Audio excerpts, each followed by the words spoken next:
Ẹ̀túnkù dédé àsìkò yìí níbi gbogbo tí ọ̀wọ́jà ìkànnì amóhùnmáwòrán DIGINAIJA TV ṣe bẹ́ẹ̀ tó dé lórílẹ̀‐èdè wa Nàìjíríà káàkiri ilẹ̀ káàárọ̀ oòjíire ẹ̀yin tèmi ẹ̀tún wa gbọ́ tuntun látẹnu ọ̀kan lára àwọn ọmọ ẹgbẹ́ Union NURTW Istijaba Marwa Chairman. Ó tún pẹrẹpẹrẹ ọ̀rọ̀ lórí fọ́nrán kan lórí òpó ayélujára TikTok.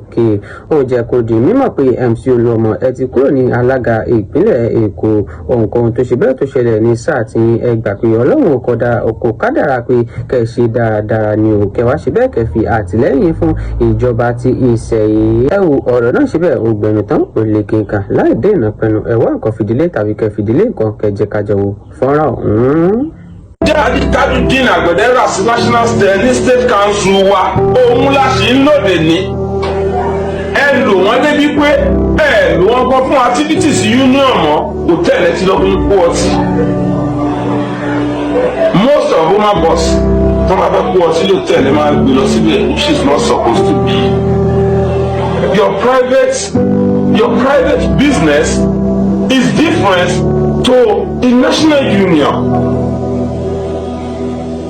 I like Wasiu Ayinde. I'm giving you advice.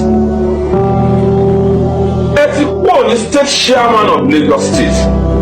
Gbogbo nǹkan tó ṣẹlẹ̀ nígbà tẹ́yìn wà ń bẹ̀. Ọlọ́run kádàrá pé rí dáadáa ṣe nìyẹn. Give the total support to this government. Ọlọ́run lè lo ìyẹn tẹ́yìn náà fi rí dáadáa gbà lọ́dọ̀ Ọlọ́run. Ọlọ́run lè lo sábàbí kẹ́ ẹ fi rí dáadáa gbà lọ́dọ̀ Ọlọ́run. Tí ẹ bá lè ṣe bẹ́ẹ̀. Irú àwa ni ẹ̀ka bẹ lọ́hùn pé kẹ́ ẹ ṣe kí ni? Kẹ́ ẹ rí dáadáa ṣe mọ́ nítorí ẹ ṣiṣẹ́ aburú tó pọ̀ fún wa. Tí ò bá sí àánú Ọlọ́run, tí ò sí oore Ọlọ́run, tí ò sí látìlẹ́yìn Ọlọ́run, tí ò sí pọ́nmọ́ sí wà láàyè ẹ̀, tí ò sẹ́lómi tó ń gbaṣẹ́ lọ́wọ́ ẹ̀, tí ò sẹ́lómi tó ń ṣí ọ̀fun. Ẹ ti kọ̀ndẹ́mù àwa páàlì jẹ́ èèyàn wọn láàyè. Bọ́n ní tẹ́lifí Ọlọ́run wà láàyè ẹ̀. Àwọn òde kọ́ ọ̀rọ̀ àjẹun. Mi ò kó mi lọ sí agbo pàṣẹ. Mi ò kó mi lọ sí agbo Wasiu. Ẹ destroy property wa tí o ṣe kà. Mọ́tò mi tó destroy oṣù 100 buses.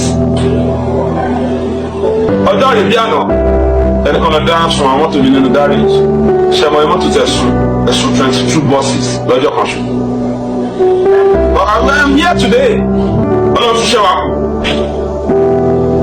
State Council ṣú àmẹ́. Because it's our field. Ẹnìkan kò lè lé wá bẹ́ẹ̀ àti tọ́nu bá lásìkò ti tó. Àjọ́nà bá lásìkò ti tó. You have done a lot. Tẹ́ bá wù kàtẹ́ wà ní tàwa national union. Tàwa lọ́dà ISA. We run the union activities the way you run it as your personal business. Ní ìgbà tá a bẹ̀rẹ̀ iṣẹ́ láti ìbẹ̀rẹ̀ tí a fi end up àwọn olùsọ́sọ́nà finance àsọ́sọ́nà treasury. Ẹ̀yin lẹ́ ń gbó lọ́wọ́. Which is not supposed to be. And run activities in personal business. Nevertheless, let's go messy. I need to go back to all this, but you cause it. Government, you don't have any interest on you. You are gone already. You are no more there. You are just so quiet. But what you are saying is that you are trying to destroy the new government, which will not allow that. And it will destroy the new government. Where is the system? If you have any issue with the ones to complain, it's not you. Because you are not there. See you before you, which is a legacy. It's not the part of the new member of the union. You are not the part of Lagos State Council anymore. You have to leave the work alone. Jẹ́ ká tẹ̀ rí nǹkan tẹ́lẹ̀ tó dẹ́nsì náà rẹ̀ ṣe. When legacy is saying that, kí sẹ́kọ̀ọ́ á give account ọdún pàtó ti lò. I will not throw it to you back now. So far like the Muslim and that so I can't give account of £1. If I give account to you, because for 1 year, I will give the account to you, to the world. happy now. You know, I've not said anything about the good Siseko ti ṣe.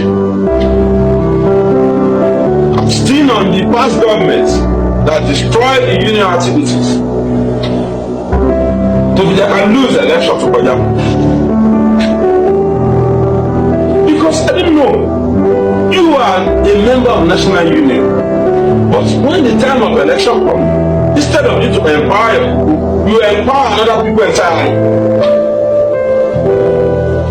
Mo máa ń tí mo dá nínú election millions tó kọ́ ní kí n kólẹ̀ nínú election.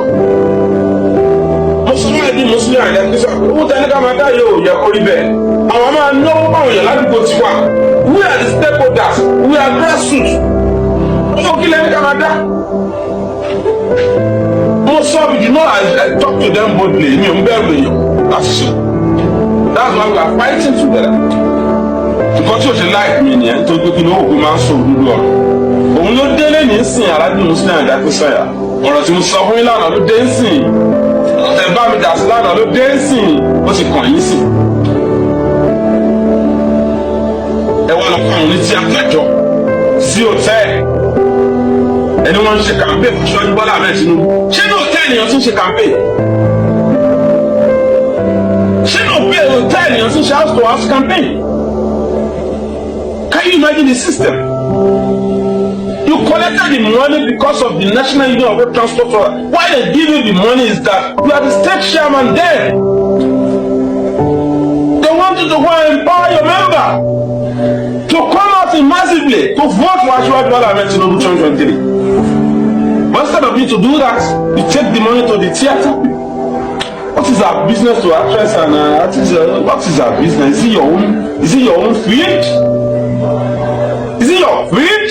What are you doing with them? Oh, it's not from my best yet. You promise to go back to the school. I'm a Lamborghini. I'm a Prado. I'm a Rapido. I'm the one of the state school. I have not received cover from you. Gbèsè tí wọ́n jẹ́ mí ni ò ṣe kà.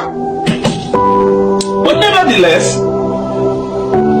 which we are saying now is that leave the government, present government, leave him alone, let him do his work. But that kind of so tired. Moreover, I want to also tell you, most of them they don't have voters card. They didn't have voters card. Nígbà tí election bọ̀, I know what I do in my area. You destroy all of it. Destroy everything. Go ask everybody, any party leader in my area, in Adumasho, or Agadogodo. Nígbà tí àsìkò tá a fẹ́ gba voters card tó, mo gbé àwọn buses bíi márùn-ún lẹ̀. Mo ní kó máa fi kó àwọn èèyàn lọ sí voters registration every day. Wọ́n fi lọ register wọn. Yàn. Màá ra gálà, màá ra mineral sọ pé kọ́ṣà máa wà ń bẹ̀. Nígbà tí ó di collection of the voters card, mo tún gbé àwọn mọ́tò yẹn lẹ̀ padà tó tún fi ń kó wọn lọ tó fi lọ gba voters card yẹn wá. Nígbà tó tún gbé àwọn kíní àṣàdúgbò àti lọ gba àwọn voters card wọn lọ́wọ́. Kódà àwọn ìyàwó wa tó jẹ́lẹ̀ à wọ́n ṣe voters card. Gbogbo wọn náà lè gba voters card wọn. What we requested in the INEC is that I need obìnrin tó máa ṣe fún wọn. Wọ́n dẹ̀ fún wa lóbìnrin tó máa ṣe fún. You don't have any contribution for the party. You don't have contribution for the union. You don't have contribution for the state. You don't have contribution for the nation. Tí ẹni kò gbọ́ wo òun níbi school.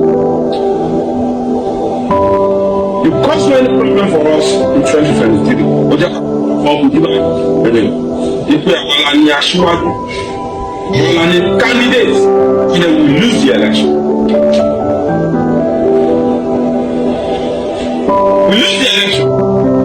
tó ọ̀rọ̀ náà lẹ́sẹ̀ bẹ́ẹ̀ lẹ́ti gbọ́n pẹ̀lú ọ̀pọ̀lọpọ̀ àṣírí. Ǹjẹ́ ẹ̀yin wá lérò pé òótọ́ gédéńgbé òun náà ní gbogbo ohun tí ìsìjọba àmàlùwà chairman tó fi léde nínú fọ́nrán yìí? Ìyà tó bá kọ sí yín gan gẹ́gẹ́ bẹ́yìn bá ṣe rò bẹ́ẹ̀ bá ṣe rí sí bó bá ṣe rí létí yín. Ẹ má gbàgbé láti bá a fi èrò tí yín sọ̀rọ̀ sí abala àríwísí ìyẹn comment section. Kẹ́bà like kẹ́sì bá a ṣe kẹ́fi sọ sáwọn olólùfẹ́ yín jákèjádò Nàìjíríà. Ìkànnì DIGINAIJA TV àwa ní tiyín ní tòótọ́ ẹ ṣé fún wò àti gbígbọ́ lọ́wọ́ tí ẹ̀ ń gbọ́ wá. Ṣókí báyìí òun náà ni ọbẹ̀ oge ànímọ̀ rí jù báyìí lọ. A ó tún máa bá yín pàdé lọ́jọ́ mi nígbà mi lórí ìkànnì kan náà. À ń dágbére báyìí fún yín pé ó dàbọ̀.